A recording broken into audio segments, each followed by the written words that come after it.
वो जवानी जवानी नहीं जिसकी कोई कहानी नहीं। મારા ગાંડા વેડાના હિસાબે કોંગ્રેસ કાઢી શકે, પણ મારા દિલમાં કોંગ્રેસ છે તો પાછા રાહુલ ગાંધી ન કાઢી શકે. વિક્રમભાઈ, મેં જે જાણ્યું એ પ્રકારે તમે બાળપણમાં બહુ માર ખાધો પિતાનો. કારણ શું હતું? મારા ફાધરે મને ત્યાં સુધી માર્યો છે કે મારો શર્ટ ક્યારેય ઉતરી નથી શક્યો, કાતરથી કાપવો પડ્યો છે. વિક્રમભાઈ, શું કારણ તમે લો પૂરું ન કર્યું? કહીશ તો વકીલોને કદાચ સારું નહીં લાગે. પહેલી ચૂંટણી જ્યારે જીત્યા એ અહેસાસ કેવો હતો? મોદી સાહેબના 2001 પછીના આ ગુજરાતમાં એકવાર કોર્પોરેટર બનવું પણ અઘરું છે, આપ જાણો છો. મને 4 વાર જનતાએ એટલા મતથી જીતાડ્યો છે કે મને જીવનનો સંતોષ છે. માડમ પરિવારની જામનગરમાં મોનોપોલી, માડમ પરિવારનો દમ, માડમ પરિવારની લોકપ્રિયતા કે માડમ પરિવારની દાદાગીરી? એટલે માડમ કુટુંબ એ પાણી જેવું છે.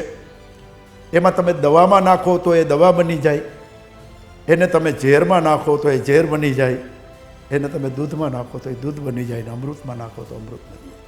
તમારે એને કેમાં નાખવું છે એ તમારે નક્કી કરવું પડે. તમે એકવાર પાર્લામેન્ટનો વ્હીપ તોડીને પણ પાછા આવેલા, એ કારણ શું હતું? આજે પણ મારી પાસે કેસેટ છે કે હું કોંગ્રેસનો વફાદાર છું, પણ કોંગ્રેસનો વફાદાર સેકન્ડ નંબર, હું જનતાનો વફાદાર પહેલે છું. અહેમદભાઈ ગયા, તમને લાગે છે કોંગ્રેસ માટે સૌથી વધુ, ગુજરાત કોંગ્રેસ પૂરતી વાત કરેલું, સૌથી મોટી ખોટ પડી? અહેમદભાઈ હોય ને તો આ પરિસ્થિતિ ન હોય.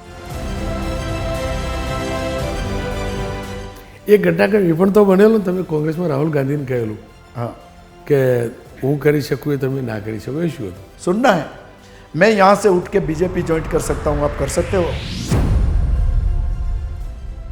વિક્રમભાઈ, મોટાભાગના દીકરાઓ છોડી દેતા રહે ને, તમે કેમ ના છોડી? મને કહી. બધાયના ગોલ હોય છે, મારી કોઈ અપેક્ષા જ નથી, તો તમે શું કરી શકો? પણ લોકો સાથ સહકાર આપે. તમારી નગરપાલિકા મને યાદ છે, એકમાત્ર નગરપાલિકા તમે જીતાડેલી, ભાણવડની. ભાણવડની. લોકો તો મત આપ્યા પણ તમે ટકાવી પણ તો નથી શકતા. ધારો કે કોઈ ટ્રાવેલવાળો અમને સપોર્ટ કરતો હોય, બીજી મિનિટે ત્યાં ફોન આવી જાય કે પછી બસ ચલાવી છે ને, રસ્તામાં ઊભી રહી જશે, તો એને ટકાવવા માટે જે જોઈએ એ કેવી રીતે 32 વર્ષથી અમારી પાસે કોઈ જાતનું શાસન ન હોય તો કેવી રીતે ટકાવી શકે? અને સામે અઢળક ભંડોળ. વિક્રમભાઈની દબંગ તરીકેની છબી કેમ બની અધિકારીઓમાં, લોકોમાં, મીડિયામાં? રોનકભાઈ, 95 પહેલાંની હિસ્ટ્રી થોડી અલગ છે ને, એવી હિસ્ટ્રીઓ હું અહીંયા ન કહું. વિક્રમભાઈને ગમતી, હાલ જેટલા પણ લોકો છે રાજનીતિમાં, એમાંથી ગમતું વ્યક્તિત્વ કયું? મારી જીવનમાં મેં જે રાજકારણીઓ જોયા છે એમાં હું જેને મળ્યો છું એમાં વાજપેયીથી શ્રેષ્ઠ. ગુજરાતની અંદર વાત કરું,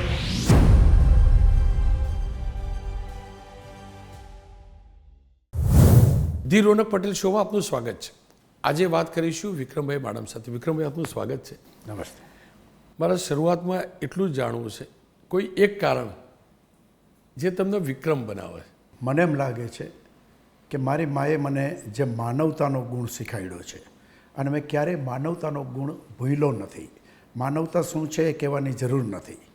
માનવી બનવા માટે સતત પ્રયત્ન કરતું રહેવું પડે, ને હું આજે પણ એક સારો માનવી નથી બની શક્યો, હજી પણ હું એક સારા માનવી બનવાનો પ્રયત્ન કરું છું, અને એટલે મને એમ લાગે છે કે લોકો મને ખૂબ પ્રેમ કરે છે. વિક્રમભાઈ, મેં જે જાણ્યું એ પ્રકારે તમે બાળપણમાં બહુ માર ખાધો પિતાનો. કારણ શું હતું? તોફાની બચપન તોફાની ન હોય તો એ બચપન જ ન હોય. અને સ્વાભાવિક છે કે મારા ફાધરે મને ત્યાં સુધી માર્યો છે કે મારો શર્ટ ક્યારેય ઉતરી નથી શક્યો, કાતરથી કાપવો પડ્યો છે. એટલે વિસ્તારથી સમજવું હતું. વિસ્તારથી તો શું સમજી, એક 16-17 વર્ષનો યુવાન, ત્યારે કોઈ મીડિયા નહોતું, ટીવી નહોતું, બાકીની દુનિયા નહોતી, જે નેચરલી રમતો હતી આ બધી, વાડીઓમાં જવું, તોફાન કરવું, વાડીઓમાંથી જામફળ ચોરવા, ખાવા, આવી ફરિયાદો આવતી. અને સ્વાભાવિક છે, ફરિયાદો ફાધરને ન ગમતી એટલે માર ખાવો પડતો, પણ એ મારની મજા હતી. આજે કોઈ મારવાવાળું નથી રહ્યું, આજે ઠપકો દેવાવાળું પણ નથી રહ્યું. 3 મોટા ભાઈઓ છે, પણ એક મર્યાદાની અંદર. અને હવે તો એ તોફાન પણ ન શોભે ને, હવે વિક્રમ માડમને તોફાન ન શોભે. એ ઉંમર હતી, અને ઉંમરની સાથે સાથે એક પિક્ચરની સારી પંક્તિ છે, ક્રાંતિ પિક્ચરની, ઓ જવાની જવાની નહીં જિસકી કોઈ કહાની નહીં. એમ બચપનની પણ એક કહાની હોય. બચપનની અંદર એ ગામડાઓની વાડીઓમાં જવું, નાની નાની ચોરીઓ, જામફળની, કાતરાની, બટેટાની આવી ચોરીઓ કરવી અને ચોરીને ખાવું. ચોરીનો મતલબ કોઈ કાંઈ પૈસાની ચોરી નહીં, પણ અને એ ફરિયાદો આવે તો સ્વાભાવિક છે કે એ જમાનાની અંદર મા બાપ મારતા ખરા. અત્યારના જમાનામાં એ માર નથી હોતો નસીબ. વિક્રમભાઈ, શું કારણ તમે લો પૂરું ન કર્યું? કહીશ તો વકીલોને કદાચ સારું નહીં લાગે, પણ હવે તમે સવાલ જ કર્યો છે તો એટલા માટે કે એક દિવસ લાસ્ટ યરની અંદર જતો હતો અને મારા મધરે પૂછ્યું. મારા મધર અનએજ્યુકેટેડ હતા. એમને પૂછ્યું કે શું ભણે છો? મેં કીધું કોલેજમાં જાઉં છું, વકીલાતનું ભણું છું. મારા મધરે એટલું જ કીધું કે ઓહો, વકીલનો ધંધો તો નિર્દોષને ફસાવાનો અને દોષિતને છોડાવવાનો. આટલું સાંભળીને મેં મારી માના પગ નીચે ચોપડાઓ છોડી દીધા કે આજથી દેશી ભાષા ને દેશી માણસ એટલે આજથી કોલેજે જાય તારા પેટનો નહીં. વાત પૂરી થઈ ગઈ. હું કોઈ વકીલને બીજું કાંઈ નથી કહેતો, પણ મને એક દુઃખ થાય છે કે વકીલ જ્યારે રેપ કેસ લડે છે, 6, 7, 8, 10 વર્ષની બાળકી ઉપર કોઈએ રેપ કર્યો હોય અને પછી એને છોડાવે છે, એ બધું જાણ્યા પછી છોડાવે છે. હમણાં 4-5 દિવસ પહેલાં ગુજરાતનો જ એક કિસ્સો છે કે એક રેપ કેસીસના વ્યક્તિને પોલીસે એન્કાઉન્ટરમાં મારી નાખ્યો. એને આની પહેલાં પણ 2 રેપ કર્યા હતા, 2માં એમને જામીન મળી ગયા. આવા લોકોને છોડાવીને હકીકતે તમે સમાજમાં શું સંદેશ દેવા માગો છો એ હું નથી સમજતો. બાકી તો વકીલોએ પોતાને શું કરવું કે શું ન કરવું. દુનિયામાં પૈસા જરૂરી છે, પૈસા સર્વસ્વ નથી. આ મારું સૂત્ર છે અને લોકોએ શું સમજવું એ લોકો નક્કી કરે. પણ મારી માના કહેવાથી મેં લોન પૂરું ન કર્યું અને મને એનો જરા પણ અફસોસ નથી. કારણ કે જો મેં લો કર્યું હોત તો સવારના પોરમાં મારી ઓફિસે સ્વાભાવિક છે ગુનેગારો જ આવી રાખત. એને બદલે હું 2 વાર ધારાસભ્ય થયો, 2 વાર સાંસદ થયો અને મારાથી બને એટલું સમાજ માટે સારું કરવાનો પ્રયત્ન કર્યો. હું નથી કહેતો કે મેં બધું સારું કરી દીધું, પણ મેં ઘણું બધું સારું કર્યું અને એ જનતાનો મને પ્રેમ મળ્યો, જનતાના વોટ મળ્યા અને જનતાએ મને જે તક આપી એ તકને મેં સારી રીતે ઉજવી. એટલે મારા જીવનની અંદર જે કુદરતે મને મનુષ્ય અવતાર આપ્યો છે એની મને એમ લાગે છે કે ઘણું બધું મેં એ અવતારમાં સફળતા હાંસિલ કરી. બાકી તો રિટર્ન ટિકિટ છે રોનકભાઈ, જવાનું છે તો પાકું છે, પણ જઈએ ત્યારે જરાય અફસોસ ન રહીએ કે ના મારાથી આ થઈ શકતું હતું ને મેં ન કર્યું. એવો મારા જીવનમાં કોઈ અફસોસ નથી. વિક્રમભાઈ, તમારી દરેક વાતમાં મા શબ્દ આવે. કોઈ પણ દીકરા માટે ગમે તે ઉંમરનો હોય, ગમે તે પોઝિશન હોય, માનું મહત્ત્વ હોય અને અતિશય મહત્ત્વ. વિક્રમભાઈ મેડમ માટે માનું શું મહત્ત્વ? હું એટલે પૂછું છું કે મને એ પણ જાણવા મળ્યું કે જ્યાં સુધી તમારા માતુશ્રી હતા, માતુશ્રી સવારે જગાડવાની તમારા પરિવારમાં તમને કોઈ હિંમત ના કરતો, માતુશ્રી જગાડતા, તમારા મા જગાડતા.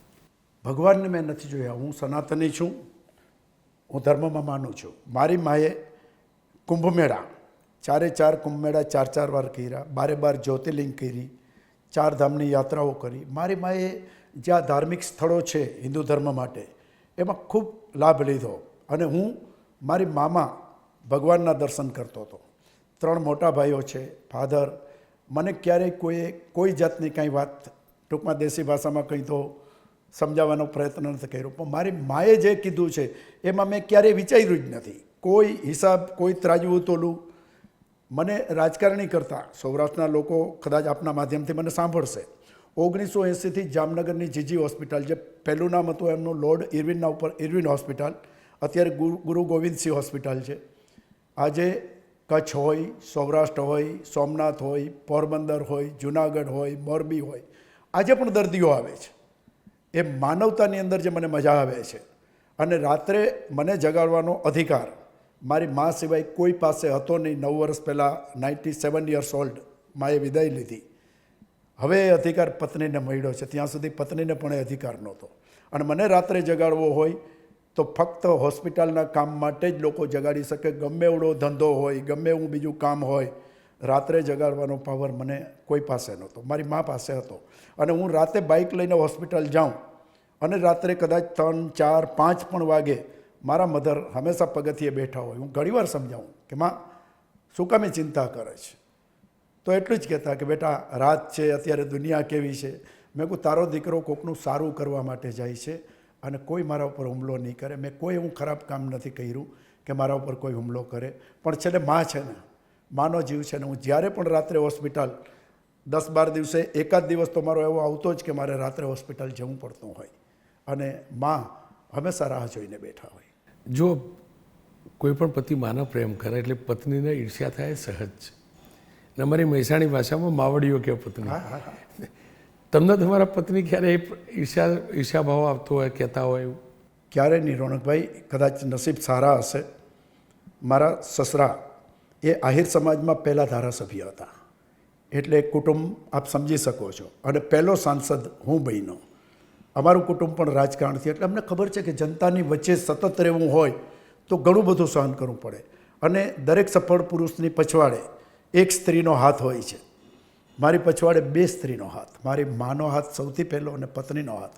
મને મારા મેરેજને 37 યર્સ પૂરા થઈ ગયા છે, 38. હજી સુધી મને ફરિયાદનો મોકો નથી આપ્યો. હું બાઇક લઈને પિક્ચરમાં જતો હોઉં, પત્નીને પાછળ બેસાડીને, અને મને હોસ્પિટલનો મેસેજ આવે તો હું રિક્ષાને ઊભી રાખી પત્નીને કહું તું ઘરે જા, આપણા પિક્ચર કરતાં કોકની જિંદગી મહત્ત્વની છે. એમને ક્યારેય ફરિયાદ નથી કરી. રાજનીતિમાં પ્રવેશ કેવી રીતે કર્યો? રાજનીતિની અંદર પ્રવેશ, હકીકતે હું રાજકારણનો માણસ હતોય નહીં ને હજી એ નથી. 95માં મારો ભત્રીજો પ્રવીણ માડમ, એમના ફાધર મારા મોટા બાપાના દીકરા થાય, એ ભાણવરની ધારાસભા લડતા હતા. અને કુટુંબની અંદર 150 માણસનું કુટુંબ છે, એટલે થોડું એમને સપોર્ટ કરવા માટે મેં 95માં છબીલદાસ મુખ્યમંત્રી હતા, એમના હાથે કોંગ્રેસ જોઈન્ટ કરી. એ 1049 મતે મુળુભાઈ બેરા સામે એ સમયે 95માં હારી ગયો. એ મેદાન છોડીને નીકળી ગયો, અને રિલે રેસની ચોથી બંબુડી એ મારા હાથમાં આવી ગઈ. ત્યારથી હું શોધું છું કે આ ચોથી બંબુડી કેને આપવી. હજી સુધી કુટુંબમાં કોઈ ચોથી બંબુડી પકડનાર નથી દેખાતો. ત્યાં સુધી મારી જવાબદારી છે. એ ચોથી બંબુડી પકડનાર જો મને મળી જશે તો હું ચોક્કસ નિવૃત્તિ લઈ લઈશ. એટલે તમે રાજકીય વારસદાર સુધી રહ્યા? હા, 100%. અને એવું નથી કે મારો જ દીકરો હોય. માડમ કુટુંબ એ મારા ફાધરને 5 ભાઈઓનો પરિવાર છે, અને 5 ભાઈઓના પરિવારમાંથી કોઈ પણ જો આ બંબુડી પકડવા તૈયાર હોય તો હું એની ટાઈમ એમને આપીને હું નીકળી જવા માગું છું. કારણ કે કુટુંબને વારસો તો હંમેશા એવું નથી, હું મારા ટેકેદારોને પણ આપું છું. મેં અત્યારે ડિક્લેર પણ કર્યું છે કે ખંભાળિયા અને દ્વારકાની ધારાસભાની સીટ હવે હું નહીં લડું, તો હું બીજાને તક આપું છું. પણ એક અવળું કુટુંબ છે, તો એ કુટુંબની અંદર કોઈક વારસો સંભાળે. તો આ દેશ આઝાદ થયો ત્યારથી માડમ કુટુંબ, જામનગરનું માડમ કુટુંબ એ ઇલેક્શનો લડે જ છે. તો લડાઈ તો ચાલુ રાખવી પડે ને. પણ કોંગ્રેસ જ કેમ જોઈન કરેલી? એમની વિચારધારા મને ગમે છે. કોંગ્રેસની વિચારધારા, મારે ભાજપથી બીજો કોઈ વાંધો નથી. મને નફરતની દુનિયા પસંદ નથી રોનકભાઈ. હું ખેડૂતનો દીકરો છું, તમે પણ ખેડૂતના દીકરા છો. અત્યારે ચોમાસું ચાલુ છે, તમે જમીનમાં જે બી વાવશો ને એ જ બી નીકળશે. બાજરો વાવ્યો હોય ને ઘઉં નીકળે એવું મેં નથી સાંભળ્યું. એટલે કોંગ્રેસ પણ પ્રેમ વાવે છે, હું પણ પ્રેમ વાવું છું. મને આ હિન્દુ મુસ્લિમવાળી કેસેટો મારા મગજમાં નથી ઉતરતી. જેને જે સમજવું હોય, મેં રક્તદાનના કેમ્પો 767 કેમ્પો કર્યા છે. 2012-14 જૂન અમદાવાદ અને ટાગોર હોલમાં મને 418 રક્તદાન કેમ્પ કરવાનો એવોર્ડ મળ્યો હતો. ત્યારે પણ મારી વાત એટલી જ હતી કે મારી પાસે ઘણા લોકો લોહી લેવા આવે છે. 5 બોટલ લોહી જોતી હોય, એમાં 2 બોટલ મુસ્લિમની પણ હોઈ શકે, 2 બોટલ દલિતની પણ હોઈ શકે. મને ક્યારેય કોઈ એવું નથી કીધું કે વિક્રમભાઈ આ લોહી એમને ના આપતા, આ લોકો ઘેટા બકરા ખાય છે, મારો દીકરો બગડી જશે. ત્યાં તમારા રગે રગની અંદર આ ખૂન ચડી જાય છે. માલિકે પણ એમાં ભેદભાવ નથી રાખ્યો. આ વાણિયાનું લોહી છે, આ પટેલનું છે, આ આયરનું છે, આવું તો નથી. એ પોઝિટિવ, બી પોઝિટિવ, એ બી નેગેટિવ, આવી જ વસ્તુઓ છે. મેં પોતે 39 વાર રક્તદાન કર્યું છે. મારી લાઈફનો પહેલો કેમ્પ કરવા હું નીકળ્યો ને ત્યારે મારા સહિત હું 17 બોટલ કરી શક્યો હતો. અને એ પ્રયોગ આગળ વધારતા એક દિવસ જામનગરની અંદર મોડપર ગામ છે, ત્યાં મારો કેમ્પ હતો. અને એક ભરવાડની બેન 26-27 વર્ષની મારી પાસે આવી કે વિક્રમભાઈ હું રક્તદાન કરી શકું?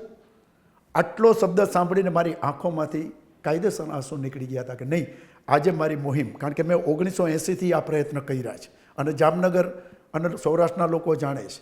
મને એમાં આનંદ આવે છે, મને એમાં મજા આવે છે અને હું મારી મજા લઉં છું. કોંગ્રેસ એટલા માટે કે મને એ વિચારધારા ગમે છે. મારે ભાજપથી વ્યક્તિગત ક્યારેય કોઈ વાંધો નથી. હું મારી વાત જનતાને કહું છું, ભાજપ પોતાની વાત જનતાને કહે છે. જનતાનો અધિકાર છે, મત કેને આપો, એમની ઈચ્છા પડે ને આપે. રાજકીય સર્કિટમાં એવું કહેવાય, જે તમને નજીકથી નથી જાણતા, કે વિક્રમભાઈ એટલે એકદમ જિદ્દી માણસ. હકીકત છે શું? મને મારા આત્માથી કોઈ પણ ચીજ સાચી લાગે, હું નથી કહેતો કે એ સાચી જ હોઈ શકે, મારા દિલથી મને એમ લાગે, મને જ્યારે પણ એવું લાગે ને ત્યારે હું જેમને માનું છું ને, હું મહાકાળીનો ભક્ત છું, હું એમની સામે બેસી જાઉં છું. હું અહીંથી વિચારતો નથી, હું અહીંથી વિચારું છું. ત્યાંથી મને જે સિગ્નલ મળે ને એ વાત પછી સાચી. તમારે જેને જે સમજવું હોય સમજો, એનાથી મને શું ફેર પડે છે? વધીને તો હું મત માગું છું, આના સિવાય હું લોકો પાસે કોઈ દી કાંઈ નથી. તમારી ઈચ્છા થાય આપો, ના ઈચ્છા થાય તો કાંઈ નહીં. હું તો મંચ ઉપરથી ઘણીવાર એવું બોલ્યો છું, જાહેર મંચ ઉપરથી, કે મારી પત્ની મને મત આપે છે કે નહીં એ નક્કી નથી. અંદર જઈને કદાચ એવું પણ થાય કે હવે આ હારે તો ક્યાંક ફરવા લઈ જાય, કારણ કે હું જ્યાં સુધી સાંસદ હતો ત્યાં સુધી મેં વિદેશ પ્રવાસ કર્યો નથી. 10 વર્ષ ડિપ્લોમેટિક પાસપોર્ટ, એક પણ વિદેશ પ્રવાસ વિના મેં સરકારમાં જમા કરાવ્યો. તો પત્નીને પણ ઈચ્છા થાય, એવું નથી કે નથી દેતી, પણ કદાચ એવો વિચાર હોઈ શકે. મારો કહેવાનો મતલબ એ છે કે ઘણા લોકો ડરની વાતો કરે, ડર હોતો જ નથી. અંદર જઈને મત તમે કેને આપો છો એ તમે જાણો ને તમારો ઉપરવાળો જાણે. પહેલી ચૂંટણી જ્યારે જીત્યા એ અહેસાસ કેવો હતો? રોનકભાઈ, કદાચ વાત કરીશ તો અતિશયોક્તિ લાગશે. 98માં હું મુળુભાઈ બેરા સામે હારી ગયો હતો. મેં મુળુભાઈને પેડા ખવડાવ્યા, ફૂલના હાર પહેરાવ્યા. આપ પૂછી શકો છો, આખું જામનગર જાણે કે મુળુભાઈ આ વખતે રાતોરાત મને પાર્ટીએ ઉમેદવાર બનાવ્યો. મિનિસ્ટ્રી ભોગવવામાં ન રહેતા, વેબમાં ન રહેતા, હું વિક્રમ માડમ છું, 5 વર્ષ પછી પાડી લઈશ, આ શબ્દ યુઝ કર્યો તો પાડી લઈશ. 4 વર્ષ પછી ચૂંટણી આવી, જીતો, રાતની મહેનત કરી, બરડા ડુંગરના એક નેસે નેસ ફેર્યો, લોકો માટે ઘણું કામ કર્યું. રોનકભાઈ, હું પહેલી વાર જીતીને ગયો ત્યારે લોકોને નવાઈ લાગી કે કેવી રીતે જીતી શકે. ભાણવર ગયો, આજની તારીખમાં ભાણવરમાં એ મેદની તમે કોઈ પણને પૂછજો, જોવા નહીં મળે. અને મારા લક, મને ખબર નથી, મારો એક ટેકેદાર એક બાજુમાં ગામ છે વિજયપુર, ત્યાંથી એક ટ્રેક્ટર ભરીને કાર્યકરોને લઈને આવતો હતો. એમાં એક 14 વર્ષનો બાળક એ ગુજરી ગયો.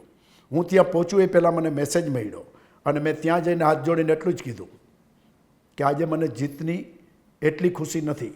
મારો એક ટેકેદાર, એક ચાહક મારા ફંક્શનમાં આવતો હતો ને ગુજરી ગયો. હું આપને વિનંતી કરું છું, કોઈ જશ્ન નહીં મનાવવામાં આવે. 11 દિવસનો શોખ, કોઈ ગલાલ નહીં ઉડે. અને મેં પહેલીવાર જિંદગીમાં પહેલીવાર માણસ આટલી મહેનત કરીને જીતે. અને આ ઓપન કિસ્સો છે, જાહેર કિસ્સો છે. કોઈની ઈચ્છા હોય તો જાહેર મંચ ઉપર હું સાબિત કરવા તૈયાર છું. મેં કોઈ જાતનો જશ્ન ન મનાવ્યો અને લોકોએ મારી એક એટલી કદર કરી કે 2002 પછી 2004માં સાંસદ, 2009માં સાંસદ, 2017માં ધારાસભ્ય, મોદી સાહેબના 2001 પછીના આ ગુજરાતમાં એકવાર કોર્પોરેટર બનવું પણ અઘરું છે, આપ જાણો છો. મને 4 વાર જનતાએ એટલા મતથી જીતાડ્યો છે કે મને જીવનનો સંતોષ છે. પણ પહેલી વાર જીત, અને એ જીતમાં મેં આ સાબિત કર્યું કે મારી જીત કરતાં મારો એક કાર્યકર આજે જ મારા પ્રોગ્રામમાં આવતો હતો અને ગુજરી ગયો, મારે જશ્ન ન મનાવવો જોઈએ.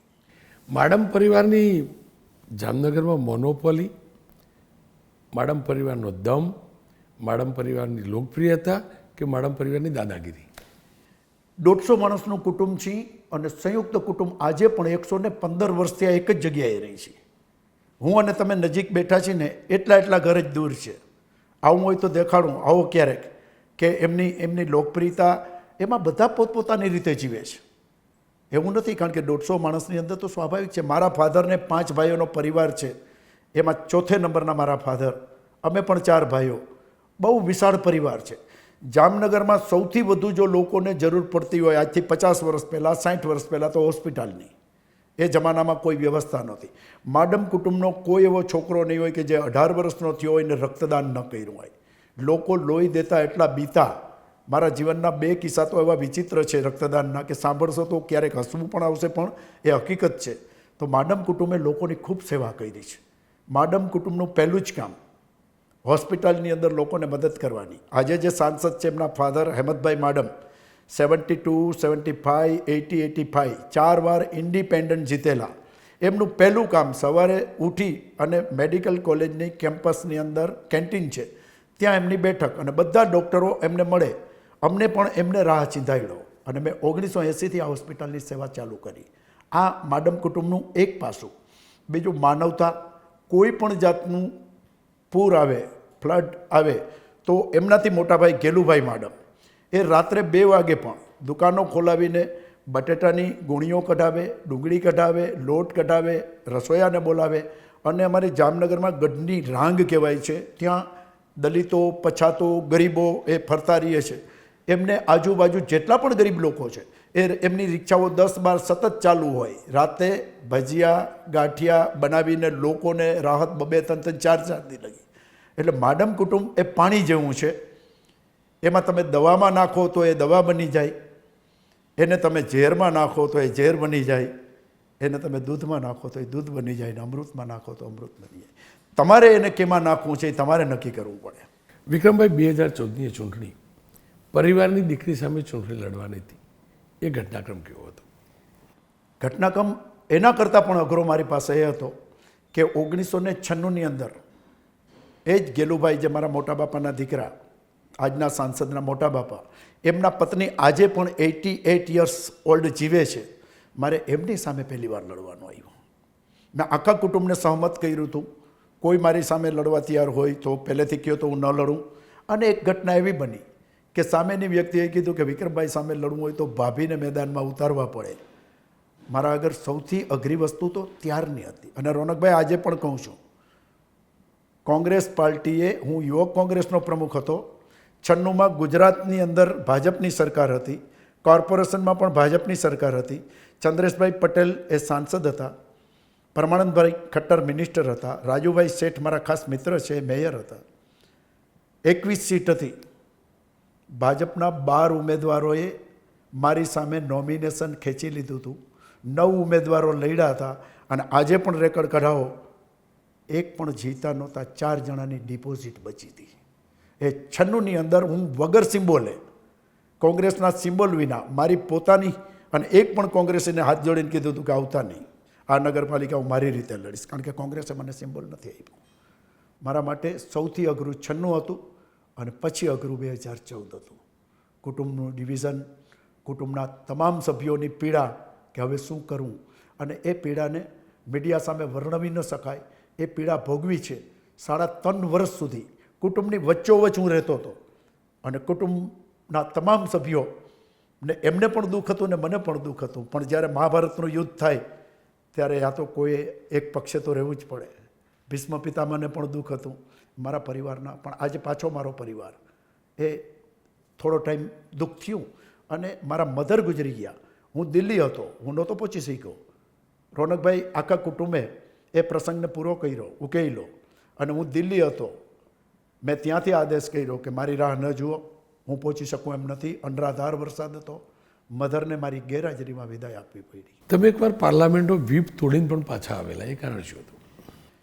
જામનગરની અંદર બાળમેરથી ભોગાત, દ્વારકાની બાજુમાં ભોગાત ગામ છે, જ્યાં આજે ઘડી કંપની છે, ત્યાં સુધીની પાઇપલાઇન જતી હતી. મારી પોતાની પાર્ટીનો એ કેન્દ્ર સરકારનો પ્રોજેક્ટ હતો. મનમોહનસિંહે ખાતમુહૂર્ત કર્યું હતું. અને પરિસ્થિતિ એ ઊભી થઈ કે પર ગુઠ્ઠો, ખેડૂતને પર ગુઠ્ઠો 1500 રૂપિયા આપવામાં આવતો હતો. મેં પોણા 2 વર્ષ સુધી એ લડાઈ કરીને 37,000 રૂપિયા પર ગુઠ્ઠો અપાવ્યો. યાને કે જે ખેડૂતને 1 લાખ રૂપિયા મળતા હતા એમને મેં 25 લાખ રૂપિયા અપાવ્યા. અને એના માટેની લડાઈ હતી. 3 લાઇન વ્હીપ હતી. ફાઇનાન્સ બિલ પાસ થવાનું હતું. ત્યારે જે તે સમયના કલેક્ટરે ત્યાં પબ્લિક હિયરિંગ રાખી અને કંપનીને બધું આપી દેવાની તૈયારી હતી. મને મેસેજ મળ્યો. આજે પણ મારી પાસે કેસેટ છે કે હું કોંગ્રેસનો વફાદાર છું, પણ કોંગ્રેસનો વફાદાર 2nd નંબર. હું જનતાનો વફાદાર પહેલે છું. એટલે કે જનતાએ આ દેશ આઝાદ થયો ત્યારથી માડમ કુટુંબને મત પણ આપ્યા છે, પ્રેમ પણ આપ્યો છે, ઇજ્જત પણ આપી છે. અને હું 3 લાઇન વ્હીપ છોડી અને ચાલ્યો ગયો હતો. અને મેં કલેક્ટરનું ધાયરું નહોતું થવા દીધું. ધાયરું તો ખેડૂતોને જ થવા દીધું. અને એટલા માટે વ્હીપ તોડવી પડી. પાર્ટીએ કશું કહેલું? કોંગ્રેસની સરકાર કેન્દ્રમાં, સરકારની નીતિની વિરુદ્ધ. આજે એક નેતા મરી ગયા છે એટલે એમને હું કોટ કરું એ સારું ના કહેવાય. પેટ્રોલિયમ મિનિસ્ટર હતા એ ટાઈમે. અને ભાટિયામાં ચાલુ વરસાદે મારી સભા હતી આ જ મેટર માટે. કારણ કે ભોગાત ભાટિયાની બાજુમાં જ છે. ઓછામાં ઓછા 5 થી 7 હજાર લોકો હતા. અને જાહેરમાં મેં એ કેન્દ્રીય મંત્રીનું નામનો ઉલ્લેખ કર્યો કે વિક્રમભાઈ આપ ક્યાં કર રહે હો, ये तो अपना ड्रीम प्रोजेक्ट है, ये तो मनमोहन सिंह का ड्रीम प्रोजेक्ट है, तो मैं इन्हें चौखू ज कीधु कि मनमोहन सिंह को बोलो ने किसान को पैसा पूरा दे, कहाँ जेब से देना है। किसान की अपनी ज़मीन जा रही है और किसान की ज़मीन जा रही है वो मैं सहन नहीं कर सकता हूँ। बाकी का एक्शन आपको जो भी लेना ले सकते हो। અને મેં એકવાર નહીં, મેં વારંવાર એવું કામ કર્યું છે, પણ મને ક્યારેય કોંગ્રેસે ઠપકો નથી આપ્યો. હું 2014માં જ્યારે હારી ગયો ત્યારે આખા હિન્દુસ્તાનમાં પહેલું મેં ડિક્લેર કર્યું હતું કે હું હારી જઈશ. હજી 2 તબક્કાનું મતદાન બાકી હતું. મને ક્યારેય કોંગ્રેસે કોઈ ચીજમાં પૂછ્યું નથી કે વિક્રમભાઈ તમે આવું સ્ટેટમેન્ટ શું કામે આપો છો, આમ શું કામે બોલો છો, આમ શું કરો છો. મને રાહુલ ગાંધી એટલો પ્રેમ આપ્યો છે, મને સોનિયાજી એટલો પ્રેમ આપ્યો છે. હું હિન્દુસ્તાનમાં જ કેમેરાની સામે બોલું છું કે હું હિન્દુસ્તાનમાં એક જ માણસને પગે લાગી ગયો છું અને એ નામ છે અહેમદ પટેલ. હવે કોઈ એવું નામ જ નથી મારી પાસે કે હું એમને પગે લાગું. અને ગુજરાતની અંદર તમે એમ કહો કે વિક્રમ મેડમ મુસ્લિમને પગે લાગે તો તમે સમજો છો કે પરિસ્થિતિ શું થાય. એ જનતાએ જે સમજવું હોય સમજે, બીજી પાર્ટીએ જે સમજવું હોય સમજે. મારા માટે એ માણસ પવિત્ર હતા, પવિત્ર ગુજરી ગયા એટલે હજી કહું છું પવિત્ર છે. અને એ માણસ પ્રત્યે મને દિલથી એટલું માન હતું કે એને હંમેશા મને નાના ભાઈની જેમ મારે જે જોઈ અને જે જોઈ એટલે મેં મારા માટે ક્યારેય કાંઈ માગ્યું નથી. મેં મારા માટે ક્યારેય કાંઈ માગ્યું નથી. મેં કોંગ્રેસના સાચા કાર્યકર માટે મેં એકવાર અત્યારે જે દિગુભા છે એ દિગુભા માટે મેં રાહુલ ગાંધીને રાતે સૂતા હતા અને જગાડીને 2015માં ટિકિટ માગી હતી. અને ત્યારે ગુરુદાસ કામત એ કોંગ્રેસના પ્રભારી હતા. મને કે વિક્રમભાઈ આપ તો મેરે દોસ્ત हो, आपने मेरी फरियाद कर दी, आपने कॉरपोरेशन की टिकट के लिए राहुल जी को जगाया. मैं तो मेरे पास तो वही नेता है, बाकी किसको जगाऊँ मैं. તો આ મારી વાતો છે અને હું દિલથી જીવું છું. હું વેપારી છું જ નહીં કે આ કરીએ તો ફાયદો થાય, આ કરીએ તો નુકસાન થાય. હું મારા નસીબ ખુદ લખાવીને આવ્યો છું, તમે તમારા નસીબ લખાવીને. આ દુનિયામાં જેટલા લોકો પેદા થયા છે એ બધાએ પોતાના નસીબ લખાવીને આવ્યા છે. કોઈએ કોઈથી ડરવાની જરૂર નથી. માલિક જે નક્કી કરે છે એ જ થાય છે. અહેમદભાઈ ગયા, તમને લાગે છે કોંગ્રેસ માટે સૌથી વધુ, ગુજરાત કોંગ્રેસ પૂરતી વાત કરેલું, સૌથી મોટી ખોટ પડી? 100%. અહેમદભાઈ ગયા પછી જ આ 22ની ચૂંટણી આવી. અહેમદભાઈ હોય ને તો આ પરિસ્થિતિ ના હોય. એનામાં એટલી તાકાત હતી, એટલી સમજાવટ હતી, એટલા સંબંધો હતા. એ ગમે એને ગમે એ રીતે સેટઅપ કરીને સમજાવીને, બે કોંગ્રેસીઓ બાજતા હોય તો એમને પણ સમજાવીને એ રસ્તો કરે. ગુજરાત કોંગ્રેસને તો ત્યારે પણ ખોટ પડી હતી ને આજે પણ ખોટ છે. અહેમદ પટેલ હતા. અમુક વ્યક્તિઓ આ દુનિયામાં આવે છે એ પછી પાછું એવું સર્જન ઘડીકમાં નથી થતું. અહેમદ પટેલનું સર્જન, અને મેં તો એમના કામો પણ જોયા. જામનગર માટે મેં જે કામો એ દિલ્હીના મિનિસ્ટરો નહોતા કરાવી શકતા, બ્રાસપાટના કામો આજે જામનગરનું બ્રાસપાટ સાક્ષી છે. દિલ્હીની અંદર કોંગ્રેસના મિનિસ્ટરો, મુંબઈના કોંગ્રેસના મિનિસ્ટરો નહોતા કરાવી શકતા. એ જયરામ રમેશ પાસેથી આ કામો મેં અને મનમોહનસિંહ પાસે જઈને એ કામો મેં કરાવ્યા છે. આજે પણ જામનગરની બ્રાસપાટ ઇન્ડસ્ટ્રીઝ છે એ તમે કયો એ મંચ ઉપર ઊભા રાખી અને એમને કન્વિન્સ કરાવી દો કે નહીં વિક્રમભાઈએ જે કામ કર્યા છે એ. અને એના માટે મારું સન્માન કરવામાં આવ્યું હતું. વર્લ્ડના 6 થી 7 દેશોના લોકો હતા. દિલ્હીમાં મારું સન્માન હતું અને મારી સ્પીચ સાંભળશો તો નવાઈ લાગશે. મેં જાહેરમાં કીધું હતું કે મેં 1 રૂપિયો લીધો નથી. આના માટે 1 રૂપિયો ઉઘરાવે તો આપતા નહીં. તમને વિનંતી કરું છું કે તમને જેટલો ફાયદો થયો એના 10% રૂપિયા તમે તમારા મજૂરોને જો દેશો તો મને આનંદ થશે, પણ તમે નહીં દો એ પણ મને ખબર છે. આ મારી સ્પીચ હતી. તમને લાગે છે કોંગ્રેસ પ્રદેશ કોંગ્રેસને એટલે ગુજરાત પ્રદેશ કોંગ્રેસને છેલ્લા 1.5-2 દશકથી યોગ્ય નેતૃત્વ ન મળ્યું એના કારણે આ સ્થિતિ છે? હું કોઈને અયોગ્ય નેતૃત્વ ન કહી શકું. જેટલા પ્રમુખો આવ્યા છે, જેટલા ખાલી પ્રમુખ નહીં, એક આખી બોડી હોય છે, એમાં બધાય હોય છે. એ બધાએ પોતાથી બનતા પ્રયત્નો કર્યા છે. ક્યાંક પ્રયત્નો સફળ થાય, ક્યાંક ન પણ થાય. આ જનતા તો એવી છે રોનકભાઈ, યુવરાજસિંહે 6 છક્કા માર્યા હતા. હું ક્રિકેટની ભાષામાં કહીશ તો લોકોને વધારે ખબર પડશે. આજે પણ આપણે ત્યાં IPL ચાલે છે ને બીજી ચાલે. 3 છક્કા મારે તો તાળીઓ પડે છે, 4થો છક્કો મારે તો તાળી ત્યારે જ હોય. પણ ભૂલે ચૂકે જો આઉટ થાય તો તરત જ કોમેન્ટ ચાલુ થાય કે જરૂર ક્યાં હતી, 18 રન તો આવી ગયા હતા. અને જો 4થો, 5મો અને 6ઠ્ઠો તો તાળીઓ પડે. એટલે લોકો બે ખિસ્સામાં એક કેસેટ લઈને રખડે છે. તમે સફળ થાવ તો જમણા ખિસ્સાની કેસેટ, નિષ્ફળ થાવ તો ડાબા ખિસ્સાની કેસેટ. આ તૈયારી જ રાખવી પડે. પ્રદેશનું નેતૃત્વ ઘણી બધી મહેનત કરે છે, પણ ક્યાં ગાડી અટકે છે, ક્યાં શું થાય છે એ આપ જાણો છો. લોકો કામ કરે ને મત દે એવું નથી. આજે પણ ધારાસભ્યો અને સાંસદો, હું નથી કહેતો તમારા મીડિયાના માધ્યમથી આવે છે, સરકારી આંકડાઓમાં આવે છે, કમાઈ ન શકો એ સમજી શકીએ. ગ્રાન્ટ ન વાપરી શકો. વિક્રમ માડમે આજે પણ અભિયાન 2014નું સાચવીને રાખ્યું છે. ગુજરાતમાં સૌથી વધુ પ્રશ્ન પૂછનાર મારી સરકારને વિક્રમ માડમ, સૌથી 100% ગ્રાન્ટ વાપરનાર વિક્રમ માડમ હારી ગયો. વિક્રમ માડમ કામને મત મળે છે એવું નથી, કામ તો ઘણા કરે છે. હું બહુ નાનો હતો ત્યારે કંતાનધારી બાબા જય ગુરુદેવની પાર્ટી હતી, જો આપને યાદ હોય તો. હવે કંતાન પહેરતા હતા, એને લોકો કોઈ દી ડિપોઝિટ નહોતી બચતી. કદાચ જીતીને કંતાન પહેરે તો ભ્રષ્ટાચાર કરે તો સારું કંતાન પહેરે, બીજું શું. એટલે ખાલી કામના મત નથી મળતા, ઘણા બધા કારણો છે, ઘણા બધા અફીણો છે. અને એ અફીણો એ આજે પણ જનતાની વચ્ચે એટલા બધા પીવરાવવામાં આવે છે કે માણસ એ અફીણના નશામાં, ધર્મના અફીણના નશાની અંદર માણસ ઝૂમે રાખે છે.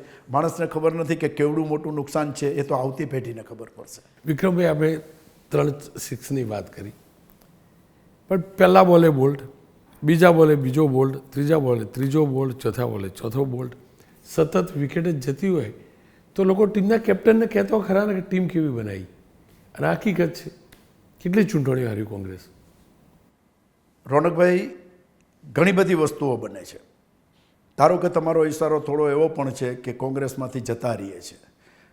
જે છોકરાને મા બાપ વ્યાજે રૂપિયા લઈને મકાન બનાવી દે છે, ભણાવે છે, ભણાવે છે, એ દીકરો પણ વૃદ્ધાશ્રમમાં મૂકી આવે છે. અને છતાં પાડોશી પાછો જોઈએ છે કે પાડોશીના છોકરાએ વૃદ્ધાશ્રમમાં મૂકી આવ્યા, અને એમને કોઈ કહે તેમ કે મારો એવો નહીં નીકળે. આ એક ભરોસા ઉપર દુનિયા ચાલે છે. એમ કોંગ્રેસ પણ ભરોસા ઉપર ચાલે છે, કોશિશ કરે છે. મને ખબર નથી કે કયો ક્યારે ભાગી જશે. એક નામમાં નહીં પડું, કહીશ એટલે બધા સમજશે. છેલ્લી મિનિટ સુધી કોંગ્રેસની ઓફિસની અંદર જાહેર પ્રવચન કરે છે કે આમનું ધ્યાન રાખજો ભાગી જશે, આમનું ધ્યાન રાખજો ભાગી જશે, આમનું ધ્યાન રાખજો ભાગી જશે. 15 મિનિટ પછી એ ભાઈ પોતે જ ભાગી ગયા. કેમ નક્કી કરો? એ ઘટનાક્રમ એ પણ તો બનેલો ને, તમે કોંગ્રેસમાં રાહુલ ગાંધીને કહેલું હા કે હું કરી શકું એ તમે ના કરી શકો, એ શું હતું?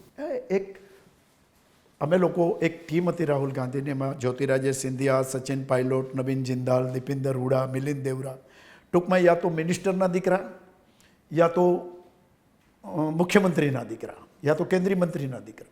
આ ટીમની અંદર હું એક એવો હતો. એક દિવસ વાત નીકળી એટલે મેં કીધું કે આ બધા લગભગ વિદેશ ભણેલા છે, હું સૌરાષ્ટ્ર યુનિવર્સિટીનો દેશી તમંચો છું. એટલે એ પૂછવા માંડ્યા કે દેશી તમંચો. ત્યારે નવીન જિંદાલ છે ને, શૂટર છે, એની માસ્ટરી છે. એને કીધું કટ્ટા કટ્ટા.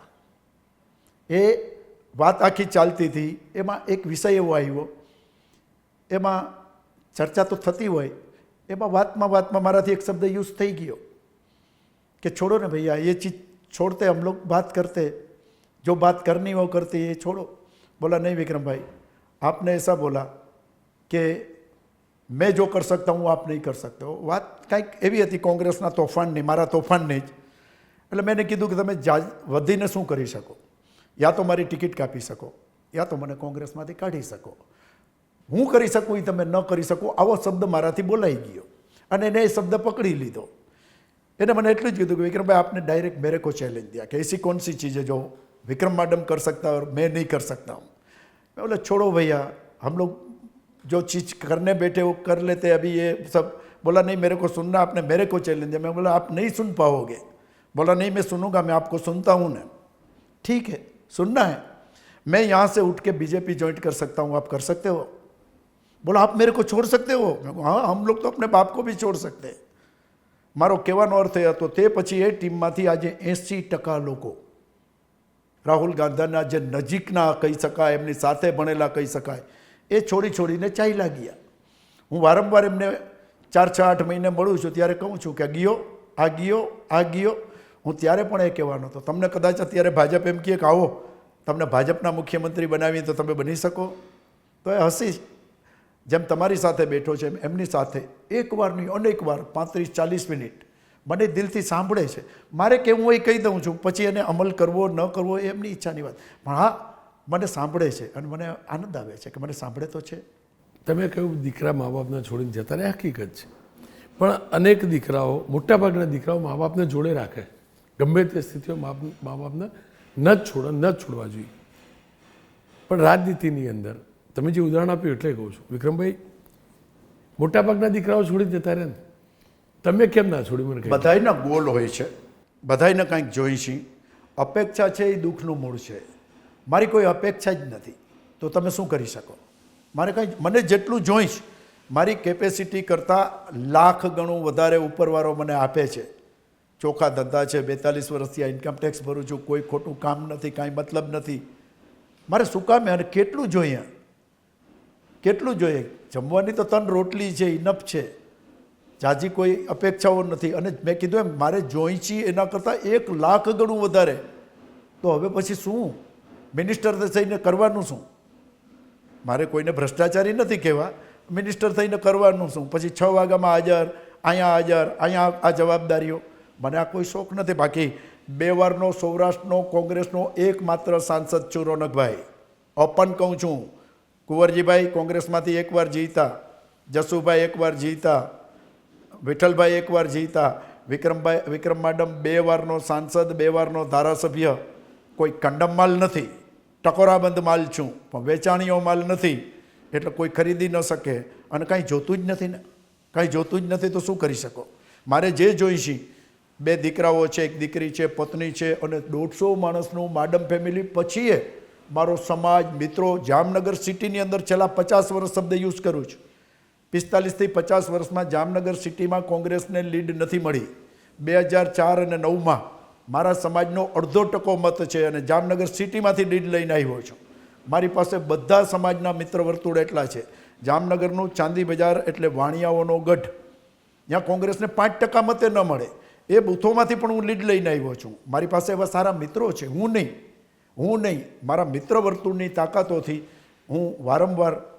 આ વખતે હું હાર્યો તો કંપનીઓની મહેરબાની, આખી વ્યૂહરચના, જે પરિસ્થિતિ, સરકારી તંત્ર અને આ મહાકાય કંપનીઓ, અવળો રૂપિયો, અને હરાબર નીકળે તો ઓકે. પણ મેં એને કીધું મારે આજે બધાય સાથે સારા સંબંધ છે. હું ક્યારેય કોઈને તુકારે બોલાવતો નથી, કોઈ માટે નબળો શબ્દ વાપરતો. હું એમને મળે તો કહું કે તમે મને હરાવી શકો, મને વેચાતો ન લઈ શકો, મને ઝુકાવી ન શકો.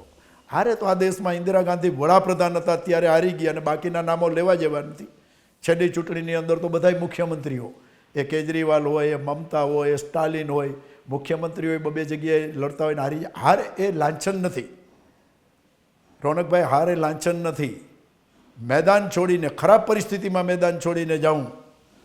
તમારી જ્યારે પરિસ્થિતિ ખરાબ હોય, તમારી પાર્ટીની પરિસ્થિતિ ખરાબ હોય, અને ત્યારે મેદાન. મને હવે કાંઈ નથી જોતું, પણ મારું યુથ કોંગ્રેસ, મારું NSUI આજે રાતની મહેનત કરે છે, ને બધા યંગ છે, એમનું પણ ભવિષ્ય છે. આજે હું મેદાન છોડીને નીકળી જાઉં. એ વિક્રમ માડમ મેદાન ન છોડે. રણછોડ એ કૃષ્ણને કીધું છે, કૃષ્ણ અમારો દાડો છે. એને એટલા માટે રણ છોડ્યું હતું કે લાખો લોકોના જીવ બચાવવા માટે રણ છોડ્યું હતું. મારા માટે એ પીરિયડ કદાચ ન આવે, મારા માટે એ પીરિયડ આવે તો હું રાજકારણ છોડી અને આરામથી, મારી પાસે કામ છે. મારી પાસે આજે હોસ્પિટલની સેવાકીય પ્રવૃત્તિ છે. જામનગરની જીજી હોસ્પિટલમાં એવરેજ રોજના 3500 દર્દી આવે છે, અને મારી ઓફિસ બાજુમાં જ છે. ત્યાં કોઈ પણ માણસ પૂછે, ત્યાં PCO વાળાને પૂછે, કોઈને પૂછે, તકલીફ હોય તો પૂછે તો એમ કે વિક્રમભાઈને ફોન કરો.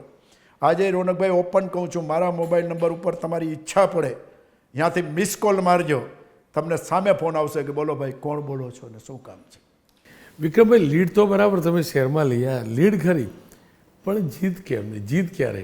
મેં કીધું એમ 2 વાર જીતો નહીં, હવે પછી જીત હવે ક્યારે? આમાં મેં કીધું એમ ગુજરાતમાં અત્યારે જે માહોલ છે, જે પરિસ્થિતિ છે, જે તંત્રનો ઉપયોગ છે, જે પૈસાનો ઉપયોગ છે, જે કંપનીઓનો ઉપયોગ છે, એ પરિસ્થિતિની અંદર તમારે જીતવું બહુ અઘરું છે. પણ એનો મતલબ એવો થોડો છે કે જીતવું અઘરું એટલે તમે મેદાન છોડી દો. લડવું જ એ જરૂરી નથી. મારું કામ છે લોકોને લડતા શીખવવાનું. તમારા અધિકાર માટે લડો. હું મારા પોતાના દીકરાને પણ કહું છું કે તારા અધિકાર માટે તારા બાપ સામે લડવું પડે તો પણ તું સાચો તો લડ. મારું કામ છે લોકોને લડતા શીખવાડવાનું. હું આજે પણ લોકોને લડતા શીખવાડું. જામનગરની અંદર તપાસ કરો, કોઈ પણ હમણાં 22 તારીખ એટલે 3 દિવસ પહેલાં કાર્યક્રમ કર્યો તો વિક્રમ માડમે કર્યો, બધાને સાથે લઈને કર્યો. કોઈ પણ પરિસ્થિતિ હોય, કોંગ્રેસનો નાનામાં નાનો કાર્યકર પકડાય તો ગમે એને પૂછો, પોલીસ સ્ટેશને વિક્રમ માડમ જ હોય, છોડાવવા માટે વિક્રમ માડમ જ હોય. આજ દિવસ સુધી 30 વર્ષમાં એક પણ પોલીસ કર્મીએ મારી મર્યાદાઓ પણ રાખી છે, સંબંધો પણ રાખ્યા. એક પણ કોંગ્રેસી કાર્યકરને એક પણ લાકડી ખાવા નથી દીધી, અને કીધું છે કે લાકડી મારવાની ઈચ્છા હોય તેથી કહેજો, પહેલી મને મારજો, પછી બીજાને મારજો. આજથી લગી અને અમે લોકોના કામ માટે લડીએ છીએ. અમે કોઈ ડાકુ કે લૂંટેરા તો નથી. અમે જનતાના પ્રશ્નો માટે લડી. લાઇટ નથી તો તમને અસર નથી કરતી, શિક્ષક નથી, ડૉક્ટર નથી, વ્યવસ્થા નથી, દવા નથી, તો અમે લોકો માટે લડીએ છીએ. એકાત્રા પાણી મળતું હતું ત્યારે પણ લોકો માટે લડીએ. તો લોકોએ સાથ સહકાર આપવો જોઈએ, પણ હવે પરિસ્થિતિ જે છે એ નથી. પણ લોકો સાથ સહકાર આપે. તમારી નગરપાલિકા મને યાદ છે, એકમાત્ર નગરપાલિકા તમે જીતાડેલી ભાણવડની ગઈ ટર્મની અંદર. લોકો તો મત આપ્યા પણ તમે ટકાવી પણ તો નથી શકતા. સાવ રોનકભાઈ બધાય વિક્રમ માડમ નથી બની શકતા. જે રાજકારણમાં આવે છે એ સવારથી સાંજ સુધી રાજકારણમાં નથી ધંધો કરી શકતા, નથી કામ કરી શકતા. સામેથી ધમકીઓ પણ આવે જ. નાના નાના ધંધો કરતા હોય, ધારો કે કોઈ ટ્રાવેલવાળો અમને સપોર્ટ કરતો હોય, બીજી મિનિટે ત્યાં ફોન આવી જાય કે પછી બસ ચલાવી છે ને, રસ્તામાં ઊભી રહી જશે. તો એને ટકાવવા માટે જે જોઈએ એ કેવી રીતે 30-30, 32 વર્ષ થયા અમારી પાસે કોઈ જાતનું શાસન ન હોય તો કેવી રીતે ટકાવી શકે? અને સામે અઢળક ભંડોળ. હમણાં કોર્પોરેશનની ચૂંટણી ગઈ, અમારી પાર્ટીએ ઉમેદવારને 50,000 રૂપિયા ખાતામાં નાખ્યા, એમાં પણ પૂરા નથી પહોંચી શક્યા. અને સામે અઢળક, જામનગરની વાત કરું તો જેમનો ટાઈમ પૂરો થતો હતો, બીજે દિવસે સરકારી વહીવટદાર આવતા હતા, આગલે દિવસે 700 કરોડ રૂપિયાના ટેન્ડરો બહાર પડ્યા. એમને ખબર હતી કે કાલે પાછી ચૂંટણી થશે તો અમારી જ બોડી આવશે. રોનકભાઈ, જે કામ 20 લાખમાં થાય એ 70 લાખમાં, જે કામ 30 લાખમાં થાય 80 લાખમાં, અને એ ભંડોળ એ પાર્ટીને મળે, એ ભંડોળ ઉમેદવારોને મળે. અમારે સાવ લુખી લડાઈ લડવાની છે. અમારી પાસે એક ધોકો, પોલિટિકલી ભાષામાં, બાજવાની ભાષામાં નહીં, એક ધોકો હોય તો અમે મશીન ગન સામે લડીએ. અમારી હાલત તો એ છે કે અમારી પાસે એક ધોકો પણ નથી. પણ ધોકો તો આવવાનો જ નથી ને. મને એવું કોને કીધું? નહીં, આ સ્થિતિ તમે જે કહો છો, તમે અથવા કોંગ્રેસના તમામ લોકો આ કે બીજેપી દુરુપયોગ કરે, સત્તાનો દુરુપયોગ કરે, મની પાવરનો દુરુપયોગ, તો એ ક્યારે અટકવાનું? મને કહો તો ક્યારે જીતવાના હતા? અટકે રોનકભાઈ, હું આજની વાત કરું છું. ઈરાનના મૌલવીઓ દીકરીઓને હિજાબ પહેરવાની મનાઈ કરે તો એ દીકરીઓ ગોળીની સામે, ખબર જ છે કે આ મૌલવીઓ શૂટ જ કરે, લડે છે ને. હોસ્ની મુબારક, સદામ હુસેન, આવા જે દુનિયાના જંગલી શાસકો જેને કહીએ, એમને લોકોએ મારી મારીને ટીંગાડી દીધા હતા. કોઈ કાયમી નથી. હમણાં એક કિસ્સો કહું, 2-2.5-3 મહિના પહેલાંનો. મારો નાનો દીકરો કરણ, આપ જાણો છો, એમને બોલાવ્યો.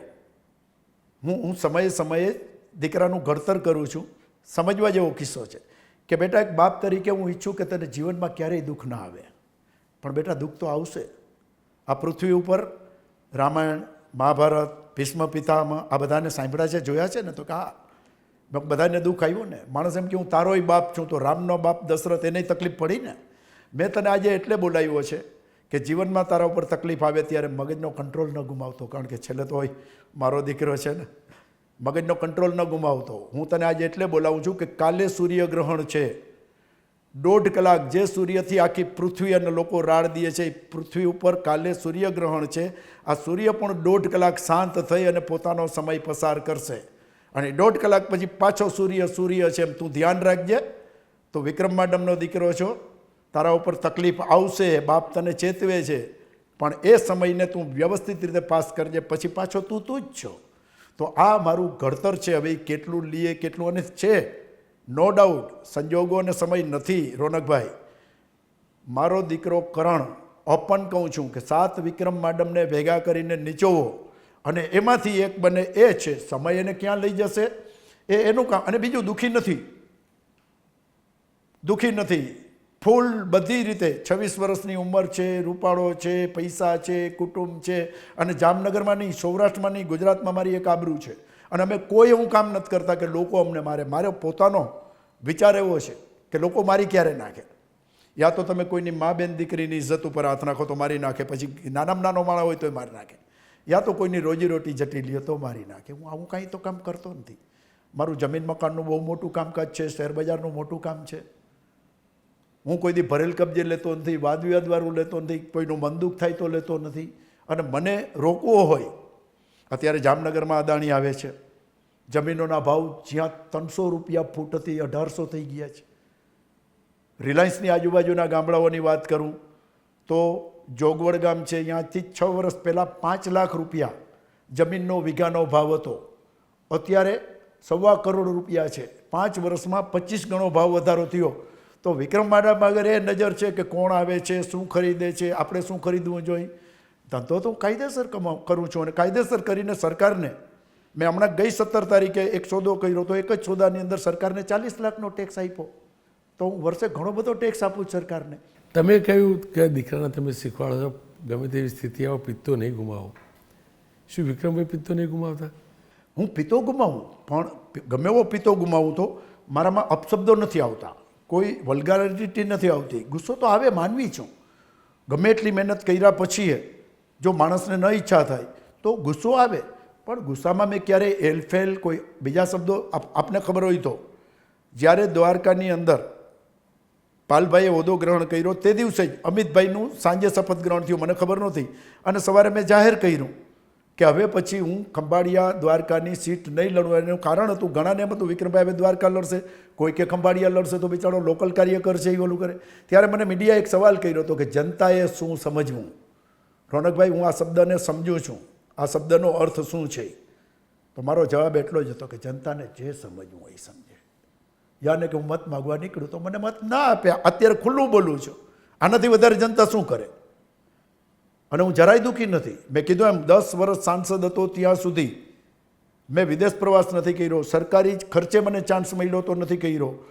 800 સાંસદ, લોકસભા અને રાજ્યસભાના 800 સાંસદમાંથી 5 જણાની ચિઠ્ઠી નીકળી હતી જર્મનીની પાર્લામેન્ટમાં ગાંધીજીનું સ્ટેચ્યુ મૂકવા માટે સોમનાથ ચેટર્જીની આગેવાની હેઠળ ફક્ત 5 જણા. એમાં વિક્રમ માડમનું નામ હતું, એમાં પણ મેં જતું કર્યું. મેં કોઈ દી મારા ધંધામાં ધ્યાન નથી દીધું, મારો ધંધો મારા ભાગીદારો કરે છે. પણ જનતાને જરૂર છે, જનતાને જરૂર છે, જનતાને જરૂર છે, કારણ કે અમારે તો સામે પૂરે તરવાનું હતું. અમારી પાસે એવું નિશાન નથી કે લઈને જાય એટલે પેટીઓ છલકાઈ જાય. અને અત્યારે ઘણા બધા એવા નેતાઓ છે કે એને જનતાની એટલે નથી પડી, એને ખબર છે નિશાન, એને ટિકિટની લડાઈ હોય છે. ટિકિટ આવી ગઈ એટલે 98% જીતી ગયા. આ વાસ્તવિકતા છે. જ્યારે અમારે તો સામે પૂરે તરવું હોય છે, એટલે સતત જનતાની વચ્ચે રહેવામાં મેં ઘણું બધું ગુમાવ્યું છે. મારા જીવનનો એક કિસ્સો કહીશ. મારી છેલ્લી ચૂંટણી હાર્યો હું 4.5 વર્ષ પહેલાં. મારો મોટો દીકરો શેરબજારનું કરે છે, જયકિશન નામ છે, બોમ્બે છે. એ મતદાનના 7 દિવસ પહેલાં મારા 2 ગામડા, મોવાણ ગામ અને બીજું એક ગામ છે, એ 2 ગામની અંદર એને ભાષણ કર્યું હતું. એને ભાષણ શું કર્યું હતું રોનકભાઈ ખબર છે? કે મારો બાપ, મારા માડમ કુટુંબમાં પહેલો મારો છોકરો જામનગરની બહાર ભણવા માટે ગયો. મારો બાપ એક પણ પેરેન્ટ્સ મિટિંગમાં આવ્યો નથી, અમને એક દિવસનો ટાઈમ આપ્યો નથી. મારા બાપે આખી જિંદગી જનતા જનતા જનતા કર્યું છે. હવે મારા બાપને સાચવવો કે ન સાચવવો એ તમે નક્કી કરજો. આવું ભાષણ કરીને 2 જ ગામની અંદર એ ચાલ્યો ગયો હતો. મતદાનના 7 દિવસ પહેલાં એક જ દિવસ આવ્યો હતો, અને જતાં જતાં મને શું કીધો ગયો ખબર છે રોનકભાઈ? બાપ, આ પબ્લિક આ વખતે તમને નહીં સાચવે. છેલ્લે હું અને કલિયો, કલિયો એટલે મારા નાના દીકરાનું નામ કરણ છે, એને એ પ્રેમથી કલિયો, હું ને કલિયો છેલ્લે તમને સાચવશું. મેં બેટા સચવાય તો તમે સાચવજો, નકર તારો બાપ જીવી લેશે. વિક્રમભાઈની દબંગ તરીકેની છબી કેમ બની અધિકારીઓમાં, લોકોમાં, મીડિયામાં? દબંગમાં બીજું કંઈ નથી રોનકભાઈ. 95 પહેલાંની હિસ્ટ્રી થોડી અલગ છે ને, એવી હિસ્ટ્રીઓ હું અહીંયા ન કહું, પણ ડર નામની કોઈ ચીજ મારી ડાયરીમાં આવી નથી. અને મને અમુક લોકો મળ્યા, એને કીધું તો મેં એને એમ કીધું કે બેટા તે ડર જોયો ક્યાં છે? હજી ડર જોયો જ નથી. એમ મેં ડર જોયો નથી એવું નથી, મેં ઘણા ડર જોયા. માડમ કુટુંબમાં પેદા થવું, નવાગામમાં પેદા થવું, એક આયરને અહીંયા પેદા થવું, બધાને પોતાની જ્ઞાતિનો ગૌરવ. હું કોઈ જ્ઞાતિને નબળી કહેતો જ નથી, મને ગૌરવ છે. મારું સૂત્ર મારા સમાજમાં પણ મેં કીધું છે કે કૃષ્ણએ તમને આહિર તરીકે પેદા કરી દીધા, હવે આહિર તરીકે જીવતા ના આવડે તો એ તમારી નબળાઈ છે. એમાં કૃષ્ણ શું કરે? મેં જુનાગઢની અંદર દેવાત બોદરના પૂતળાનું અનાવરણ જે છે ને જુનાગઢમાં, એ મેં કર્યું હતું. અને લાખણસિંહભાઈ ગઢવી અને એ લોકો સાક્ષી છે. મંચ ઉપરથી મારા સમાજના અમુક લોકોને મેં ટકોર મારી હતી, અને ત્યારથી લાખણસિંહભાઈ ગઢવી, હું મંચ ઉપરથી કહું છું, તમારા મીડિયામાં કહું છું, લાખણસિંહભાઈ ગઢવીને કોઈક દી પૂછજો, ત્યારથી મારા આશિક બની ગયા. મેં મારા સમાજને કીધું કે તમે ગરીબોના કોઈ વ્યક્તિનું નામ નથી, પણ તમે ભરેલ કબજે લ્યો, કોઈ ગરીબોના ઝૂંપડા ખાલી કરાવો, માલ તમે એકલા ખાઓ, અને દુનિયામાં બદનામ આહિર જાતિ થાય કે આહિરો આવું કરે છે. આવું ન કરો. દેવાત બોદરનું પૂતળું એટલા માટે છે કે બીજા માટે પોતાના દીકરાનું બલિદાન દીધું છે, ત્યારે આપણે આજે અહીંયા ભેગા થયા છીએ. કોઈ એવું કામ ન કરો કે જેનાથી આખી જ્ઞાતિ બદનામ થાય. ને મારા સમાજને હું કહું ખરો પણ કહેવા ના દઉં પાછો. 95 પહેલાની વાત તમે ખુલ્લી જ ના કરતા, ન થઈ શકે. પણ ગુંડાગીરી એટલા- કરેલી ખરી એ વખતે? હે એ વખતે ગુંડાગીરી કરેલી? ગુંડાગીરી નહોતી કરી, પણ એક વસ્તુ છે કે અન્યાયની સામે ઝૂકો નથી. રોનકભાઈ અન્યાયની સામે ઝૂકો નથી. ખોટું થતું હોય તો સહન નથી કર્યું. મેં કીધું આમ ઓપન ચેલેન્જ દઉં છું. કોઈની તાકાત હોય કે વિક્રમ માડમે કોઈની અંગૂઠો મુકાય એટલી સરકારી જમીન કે કોઈની જમીન દબાવી, કોઈનું ખોટું કર્યું, કોઈના પૈસાનો પંથ કર્યો, એવો એક દાખલો લઈ આવો. અમદાવાદના ચોકની અંદર હું ઊભો રહીને કહીશ કે સાબિત કરો. કોઈ વ્યક્તિ આક્ષેપે ન કરે. બીજું, ભાજપે પણ ક્યારેય મારા ઉપર કોઈ એક આક્ષેપ નથી કર્યો. મેં જ્યારે પણ ભાજપને કોઈ પણ સ્ટેટમેન્ટ દીધું તો એને ખંડિત નથી કર્યું. કારણ કે ભાજપને ખબર છે હું એકવાર નહીં 4 વાર રિપીટ કરીને પુરાવો મારા હાથમાં રાખી અને પછી જ હું સ્ટેટમેન્ટ આપું છું. એટલે ગુંડાગીરી નહીં, પણ કોઈ ખોટું કરતું હોય તો ઉધડા કજિયા લઈને પણ એમને બચાવવાનો પ્રયત્ન કરીએ. આપે ભગવાન શ્રી કૃષ્ણનું ઉદાહરણ કહ્યું, પણ ભગવાન શ્રી કૃષ્ણ 99 ભૂલો માફ કરેલી પછી શસ્ત્ર ઉપાડેલું. મેં પણ ઘણાને ઘણી જગ્યાએ માફ કર્યા છે. હું નાની નાની બાબતમાં નાના માણસો સામે નહીં. હું ટોપ કક્ષાના 4 અધિકારી, આપ સમજી શકો છો, કોઈ પણ જિલ્લામાં ટોપ કક્ષાના 4 અધિકારી, નાનો કર્મચારી ક્યારેય જામનગરમાં ન કીએ, અને એ ટોપ કક્ષાના 4 અધિકારી હોય તો એમની સાથે પછી જેવો માણસ જે ભાષામાં વાત કરવી હોય એ ભાષામાં કરી શકો. એમાં કાંઈ વિક્રમ માડમને ડર ન હોય. એ અધિકારીઓ સમજી જાય ખરા? સમજી ગયા છે, આખી જિંદગી સમજી ગયા છે. આખી જિંદગી સમજી ગયા છે. એકવાર વિક્રમ માડમે બોલ્યું હોય તો પછી એમાં એને ખબર જ છે કે હવે આપણે આપણી તૈયારીમાં જ રહેવું પડે. વિક્રમભાઈ વિધાનસભા લડવાના કે લોકસભા? રોનકભાઈ 2 જગ્યાએ તો મનાઈ કરી દીધી છે. બીજે ક્યાંય મારા સમાજ અને કોઈ ગમે એ કહેતો હોય સમાજની વ્યક્તિનો સહકાર પહેલાં જોઈને આજે કોઈ કહેતો હોય પબુભા 8 વાર જીતા છે પણ એ દ્વારકાની સીટ છોડે 8 વારના લોકપ્રિય હારી જાય. એટલે સમાજનો સહકાર જોઈ દિલથી 1% લડવાની ઈચ્છા નથી. બહુ ક્લિયર કહું છું, 1% ઈચ્છા નથી. સમય સંજોગોને પરિસ્થિતિ શું આવે, કારણ કે ત્યાં 2 ડિક્લેર કર્યું તો ઘણા લોકોને મજા આવી ગઈ. એટલે ઘણા ચાહકો એમ કે વિક્રમભાઈ ન લડો તો કાંઈ નહીં, પણ એવું ડિક્લેર ન કરતા કે નહીં જ લડું. બાકી હવે કોઈ શું કરવાનું? રોનકભાઈ ધારાસભ્ય થઈને શું કરવાનું મને કહ્યું. હું મારા માટે જીવો જ નથી અત્યાર સુધી. છેલ્લા 3 વર્ષ થયા આ ચૂંટણી આવી એને 4.5 વર્ષ દિલથી જીવું છું. મારી જિંદગીમાં મેં મોબાઈલ બંધ નથી કર્યો. અત્યારે છેલ્લા 3 વર્ષ થયા રાત્રે 9:30 વાગે મોબાઈલ બંધ થઈ જાય છે. રાત્રે 2 જ લોકોને કામ હોય છે, એક હોસ્પિટલનું કામ હોય છે. તો મારી ટીમ છે એ બધાને ખબર છે સૌરાષ્ટ્ર આખામાં. રાતે 2 વાગે મદદ માગશો તમને મળી જશે. બીજું, રાતે પોલીસની જરૂર પડે છે. તો હું લોકોને કહું છું પોલીસવાળો એવો ધંધો ન કરો, અને છતાં કાંઈ થઈ જાય તો 9 વાગ્યા પછી મને કહો. પાર્લામેન્ટ લડવાના? સમય સંજોગો શું આવશે એ મને ખબર નથી. આ વાસ્તવિકતા. દિલથી 1% લડવાની ઈચ્છા નથી, કારણ કે એક ઉંમર પછી મારે પુતિનની જેમ 150 વર્ષ નથી જીવવું. અને જિંદગી કેટલી, અને હવે પછીની જિંદગી કેટલી, શું કરવાનું? પૈસા ઘટતા નથી મારા પ્રમાણમાં. મારે કોઈ અદાણી, અંબાણી, મસ્ક મારે આટલું કાંઈ જોતું નથી. મને જોઈ છી એના કરતાં લાખ ગણા વધુ કુદરત મને કાયદેસરના ધંધામાંથી આપે. મારી કોઈ જરૂરિયાત નથી. મારી જિંદગીમાં મેં કોઈ દી ચા, પાન, સિગરેટ, દારૂ, તમાકુ નેવર ટચ. મારા દીકરાઓ પણ થમ્સઅપ, સોસિયો, પેપ્સીએ નહીં.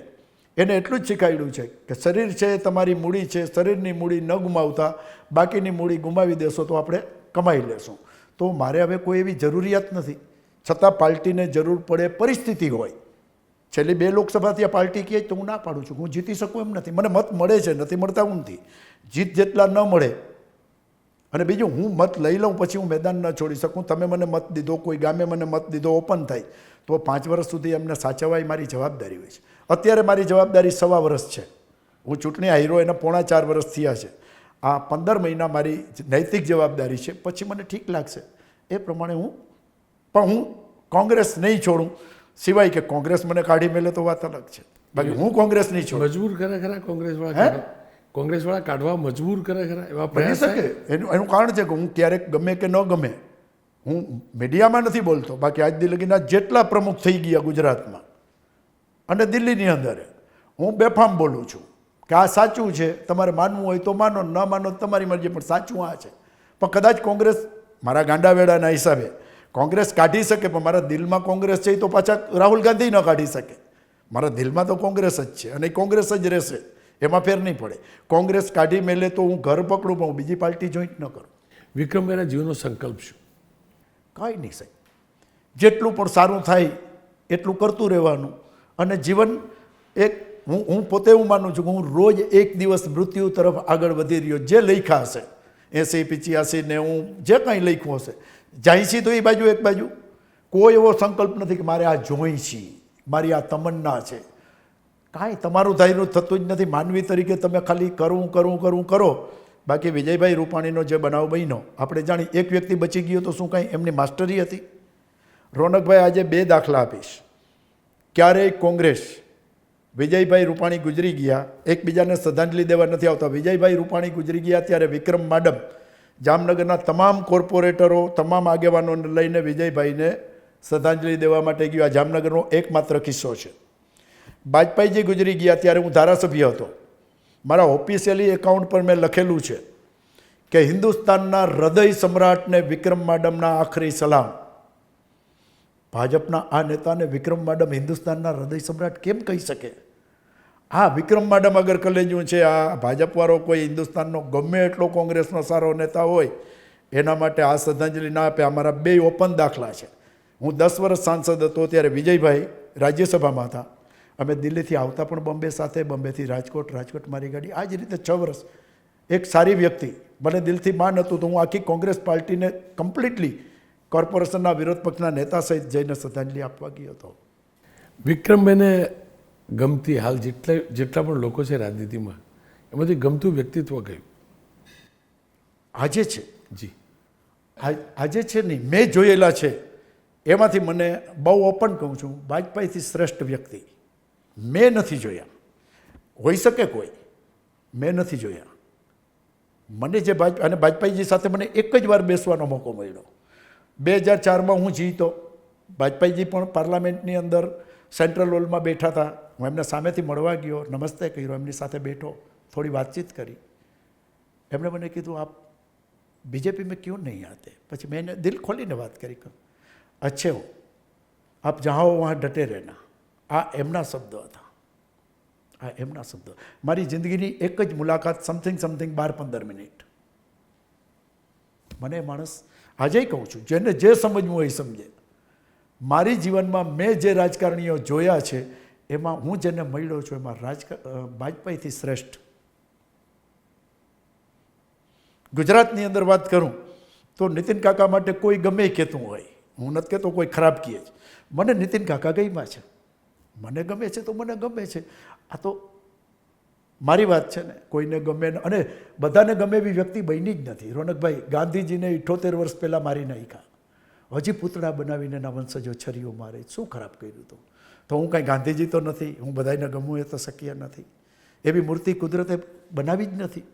ગાંધીજીથી વધારે તો બીજી ચર્ચા. નીતિન કાકા ગમે કેમ? શું કારણ? મને એની ભાષા, વિધાનસભામાં એની બોલવાની સ્ટાઇલ, એની રજૂઆત, એમની નિખાલસતા મને અનુભવ છે. રાતની ભેગા રહેતા હોય તો એને ઘણાને ઘણા અવગુણો દેખાતા હોય. મારે એને પરિચય એટલો જ. મેં વ્યક્તિગત ક્યારેય કોઈ મિનિસ્ટરને, ઓપન કહું છું, કોઈ મિનિસ્ટરને વ્યક્તિગત ક્યારેય કોઈ કામ ચીંધું નથી. જનતા હિતનું હોય તો ધ્યાન દોરું કે આ કરશો તો આ જનતા હિતની વાત છે, કરવું ન કરવું તમને એક તક મળી છે. પણ એક શબ્દ બોલ્યો તો હું લાસ્ટ વિધાનસભામાં, બહુ સમજવા જેવો છે, આખી વિધાનસભા સાક્ષી છે. મારા શબ્દો નથી આ. ચોકીદાર પિક્ચર આવ્યું તો એમાં ઓમ પ્રકાશ જે ચરિત્ર નેતા, એ હીરો હતા. એનો એક શબ્દ, ચોકીદાર શબ્દ આવે એટલે સ્વાભાવિક છે છેટ મોદી સાહેબ લગી કાન ચમકે. મેં બહુ સ્પષ્ટ કીધું કે હું એ સેન્સમાં નથી કહેતો, તમને બધાને કહું છું કે જોજો એ પિક્ચર મોકો મળે તો. જૂનું પિક્ચર છે, આજથી 50 વર્ષ પહેલાં આવ્યું હતું. એમાં કડી છે, એ દુનિયા નહીં હૈ જાગીર કિસી કી, સબ હૈ ચોકીદાર, કુછ તો આકર ચલે ગયે. નીતિન કાકા અને વિજય રૂપાણી બેઠા હતા અને મેં સામે આંગળી ચીંધીને કીધું, કુછ તો આકર ચલે ગયે, કુછ જાને કો તૈયાર, ખબરદાર ખબરદાર. જોગાનું જોગ ચેન્જ થયા અને છેલ્લું વર્ષ બાકી હતું વિધાનસભાનું. ભૂપેન્દ્રભાઈ બેઠા હતા અને વિજયભાઈ અને નીતિન કાકા અહીંયા સાઈડમાં સીટ મળી તેમને. ફરીને એ રિપીટ કર્યું કે ગયા વર્ષે કીધું હતું કે દુનિયા નહીં હૈ જાગીર કિસી કી, સબ હૈ ચોકીદાર, કુછ તો આકર ચલેગી है વિજયભાઈ ને નીતિન કાકાને કીધું કુછ તો આકર ચલેગી है કુછ જાને કો તૈયાર યાને કે ભૂપેન્દ્રભાઈ આ દુનિયાની વાસ્તવિકતા છે. મને ઘણા બધા અનુભવ થયા, બે વાર ધારાસભાની અંદર હોય, સાંસદમાં હોય, મૈડા બધા સારા છે, હું કોઈને ખરાબ નથી કહેતો. સારામાં વધુ સારું મને કોને લઈ ગયું, એક કહેવત છે કદાચ કે લેલા કો દેખના હે તો મજનુ કી આંખો સે દેખો. આપણે ખબર નથી, પિક્ચરમાં તો લેલા રૂપાળી જ દેખાડે, પણ લેલા એમ કહે છે કે બહુ કાળી હતી. એમ તમારે કોઈને જોવા હોય તો તમારી નજરે જોવું. મને કદાચ રોનક પટેલ સારાય લાગે ને મને કદાચ રોનક પટેલ નહીં ગમે, એ તો મારી નજરની વાત છે ને. મારી નજર છે એ કાંઈ દુનિયાનું ત્રાજવું નથી કે મને લાગે એ જ દુનિયાને લાગે. તમને જે લાગે એ લાગે, મને લાગે છે એ પ્રમાણે મને નીતિન કાકાની મજા આવી. એક અંતિમ સવાલ, જીવનમાં જાણે અજાણે કરેલું કોઈ એવું કૃત્ય, એનો પશ્ચાતાપ હોય? બચપનની સ્ટોરીઓ, બચપનની વાતો, એમાં ક્યાંક એવું બન્યું હોય. કોઈ હલકું કામ નહીં, પણ મારા જ ગામની વાત કરું તો બહુ ગરીબ ગામ, પછાત ગામ, અને આ કિસ્સાઓ તો છે 55 વર્ષ પહેલાંના. રાતે ઓટા ઉપર સૂતા હોય લોકો, અમે બધા 16-17 વર્ષના નીકળીએ રાતે. એ જમાનો તો અંધારું યુગ હતો, લાઇટો નહોતી, ટીવી તો સવાલ નથી, મોબાઈલની. તો એ સૂતા હોય એને ફૂલ તાકાતથી મારી અને ભાગી જઈએ. પછી પાછા ભીડમાં મળી કોણ મારી ગયું, કોણ મારી ગયું. પછી જ્યારે સમજ ના થયા ત્યારે દિલથી એક અફસોસ જેવું થાય કે સાલું આવું પણ બચપન હતું. બચપન કોઈ ઇન્ટેન્સ ખરાબ, કોઈ હલકું કામ, આવું બહુ ઓપન ચેલેન્જ દઉં છું કે કોઈ ગોતી આવે. રોનક પટેલની હાજરીમાં અમદાવાદમાં સ્ટુડિયોની અંદર કહું કે બોલો આ કામ મારું છે, આ હલકું કામ મેં કર્યું છે, આ ઓપન. આવો કોઈ દિલ ઉપર ભાર નથી, કોઈ દાગ નથી. શક્ય હોય તો કોઈકને મદદ કરવાની કોશિશ કરી છે. આજે પણ ઘણું બધું કરું છું. કમાણીનો એક હિસ્સો. મારી માએ મને બચપનમાં એક ચીજ શીખવાડી હતી, હું મારી માનો ઉલ્લેખ વારંવાર એટલે કરું છું કે બેટા કોઈના આંસુ લૂછીશ તો ભગવાન મળશે, કોઈના આંસુ વેવડાવીશ તો ક્યારેય ભગવાન નહીં મળે.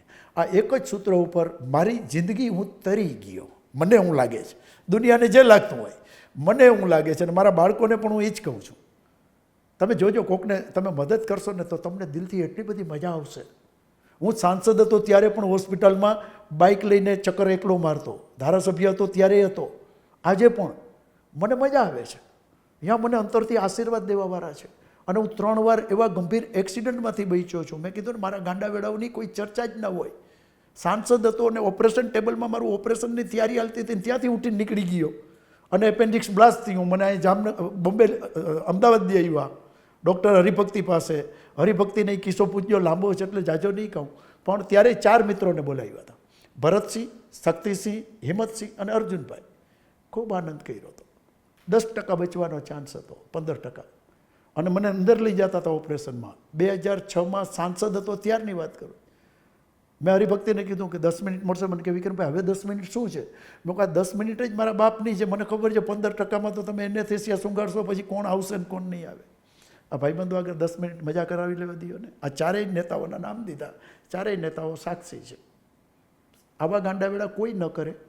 મારું ઓપરેશન ચાલતું હતું ને હેભાભાઈ કરમુરે મને કીધું, અમારે ત્યાં સુતારિયા કરીને ધાર્મિક જગ્યા છે ખંભાળિયાની બાજુમાં, ત્યાં હજારો લોકો ભેગા થયા હતા. મુળુભાઈ મિનિસ્ટર હતા. મને હેભાભાઈનો ફોન આવ્યો કે વિક્રમભાઈ અહીંયા તો ભાજપવાળા ફોર્મમાં છે, કોંગ્રેસવાળા ડીમ પડી ગયા, તમે આવો. અને મેં કીધું હેભાભાઈ મારું 10 મિનિટ પછી ઓપરેશન છે, મારું એપેન્ડિક્સ બ્લાસ્ટ થાય છે કે મારે કાંઈ સાંભળવું નથી. તો ડૉક્ટરોને કીધું, ડૉક્ટર ધવલ માકડ આજે પણ બહુ મોટું નામ છે, LS વોરા, જામનગરમાં મોટા નામો છે, આ બધાય માથે ઊભા હતા. મેં કપડાં ચેન્જ કરીને હાઈલો ગયો, અને હાઈલો ગયો એટલે ખંભાળિયાથી 3 કિલોમીટર દૂર એપેન્ડિક્સ બ્લાસ્ટ થયું અને પડી ગયો. અને એ પરિસ્થિતિમાં ડચકા ખાતા ખાતા બીજે દિવસે અહીંયા એડમિટ કર્યો. અને જેને કહીને સાંસદ તરીકે હું દુનિયાને સલાહ દઉં, મેં આખી જિંદગી હોસ્પિટલના કામ કર્યા, અને આવી પરિસ્થિતિમાં મને ડૉક્ટર એટલું કહે છે કે હું દેખાડવા ગયો ઓપરેશન. મેં કહ્યું કાલે, મને કે વિક્રમભાઈ કાલ નહીં ચાલે, અત્યારે જ કરવું પડશે. આવું ડૉક્ટરે કીધા પછી હું સૂઈ ગયો, તૈયારી કરીને પાછો ઉઠીને ચાલ્યો. હવે આવા ગાંડા વેડા કર્યા હોય અને તમે કહો વિક્રમ મેડમ જિંદગી, તો આનાથી વધારે તો બીજી જિંદગી કે ગાંડા વેડા કેવા હોય? એ જગતનો નાથ નક્કી કરે, જેને જે સમજવું એ સમજે. હું મારી સ્ટાઇલથી પેદા થયો છું, મારી સ્ટાઇલથી જીવું છું, મારી સ્ટાઇલથી જીવવાનો છું. આગળ જેને જે નક્કી કરવું હોય. મને વિક્રમ મેડમ ન ગમે તો સામેની ઘણી પાર્ટીઓ છે, જાય, મજા કરે, જલસા કરે, મારી કોઈ કોમ્પ્યુટરની અંદર ગણવાની ઈચ્છાઓ નથી. અમારા લોકસાહિત્યનો એક કિસ્સો છે, જતાં જતાં કહી દઉં. એક માણસ પાસે ખૂબ રૂપિયા હતા, જૂના જમાનાની વાત. એને બધુંય કરીને સોના મોર બનાવી રાખી દીધી. ખેતી કરી, રોજ સોના મોર ગણી સૂઈ જાય. આમનામ વર્ષો નીકળી ગયા.